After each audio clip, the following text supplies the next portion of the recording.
بھائی یہ جو عید کی نماز ہے نا، اس کے بارے میں لوگ بہت پوچھ رہے ہیں کہ اگر گورنمنٹ کی طرف سے مسجدوں میں کراؤڈ پر پابندی ہو تو کیا ہم اخپل طریقے سے گھر میں عید کی نماز پڑھ سکتے ہیں؟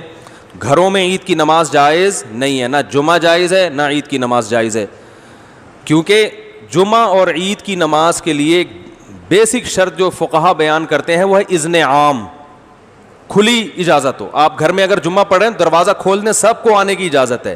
اور لوگ کہتے ہیں اس کی دلیل کیا؟ بھائی اس کی دلیل یہ کہ جمعہ اور عید یہ شاعر اسلام میں سے ہے، یہ بند کمروں میں نہیں ہوتا. اس سے جمعے اور عید کی ویلیو ختم ہو جاتی ہے. جیسے نبی صلی اللہ علیہ وسلم کے دور میں گاؤں میں کبھی جمعہ نہیں ہوا. مدینہ کے ارد گرد کے جو گاؤں کے لوگ تھے وہ جمعہ آ کے پڑھتے تھے کہاں؟ مدینہ میں.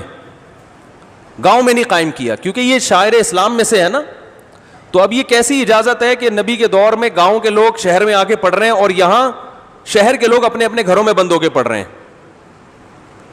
تو ہماری رائے یہی ہے، اور حضرت مفتی تقی عثمانی صاحب کا بھی اسی پہ فتویٰ ہے کہ ان لاک ڈاؤن کے حالات میں گھروں میں آپ ظہر پڑھیں گے، جمعے کی نماز نہیں پڑھیں گے، نہ عید کی نماز پڑھیں گے. عید کی نماز وہاں پڑھ سکتے ہیں کہ جہاں پھر لوگوں کو کھلے عام اجازت دے دیں. تو اگر کسی فیکٹری میں یا کسی ایسی جگہ پہ سب کو آپ نے اجازت دے دی بھائی یہاں آئے، تو وہ پڑھیں، پھر اجازت ہے. تو یہی رائے ہے. اس کے خلاف جو قول ہے ہماری نظر میں وہ ضعیف ہے. بعض لوگوں نے کہا کہ کسی عذر سے اگر لوگوں کو روک دیں تو پھر مجبوری ہے. ابھی ہم جو گھر کا دروازہ بند کر رہے ہیں وہ تو عذر سے. تو بھائی یہ جو فقہا نے کہا ہے نا کہ اذن عام کہ کھلی اجازت ہونی چاہیے، تو کھلی اجازت ختم تو جبھی ہوگی نا جب کوئی عذر ہوگا. بلا عذر کون لوگوں کو نماز سے روکے گا؟